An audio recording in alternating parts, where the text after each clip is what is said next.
السلام علیکم ناظرین، آپ سب کیسے ہیں؟ کیا آپ کبھی کسی ایسے حالات میں رہے ہیں جہاں سب کچھ ناممکن لگے، جہاں دعا قبول نہ ہو رہی ہو اور دل ٹوٹا ہوا محسوس ہو؟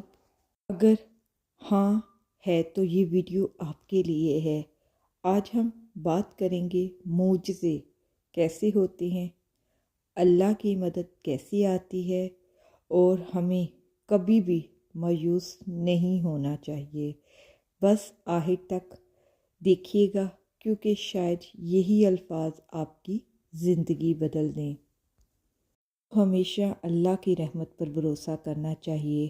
قرآن مجید میں اللہ تعالیٰ فرماتے ہیں، اللہ کی رحمت سے مایوس نہ ہو، بے شک اللہ کی رحمت ہر چیز پر وسیع ہے۔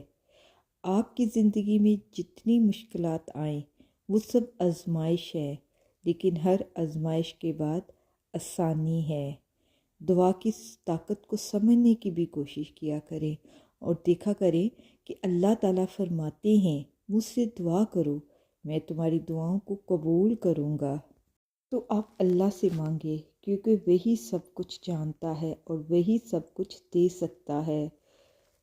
آپ صبر اور استقامت اختیار رکھیں۔ حضرت یعقوب علیہ السلام نے سالوں تک اپنے بیٹے حضرت یوسف علیہ السلام کی جدائی برداشت کی، مگر آخرکار اللہ نے ان کا بیٹا انہیں واپس کر دیا۔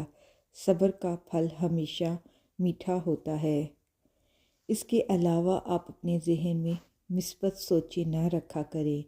مشکل وقت میں ہمیشہ یہ یاد رکھیں کہ ہر رات کے بعد صبح آتی ہے۔ اگر آج حالات مشکل ہیں تو کل حالات بدل بھی سکتے ہیں۔ بس اللہ پر یقین رکھیں اور اپنے ایمان کو مضبوط رکھیں۔ اداس مت ہوں، کیونکہ معجزے ہونے ہی والے ہیں۔ اللہ پر یقین رکھیں، صبر کریں اور مسلسل دعائیں کرتے رہیں۔ آپ کی زندگی میں بھی ایسے لمحے ضرور آئیں گے جب آپ سب کچھ بدل جائے گا اور آپ خوشی سے کہیں گے، یہ تو میرے خواب ہے، آج حقیقت بن گئے۔ اگر یہ ویڈیو پسند آئی ہے تو دوسروں کے ساتھ شیئر کریں، تاکہ وہ بھی امید اور یقین کے ساتھ زندگی بسر کر سکے۔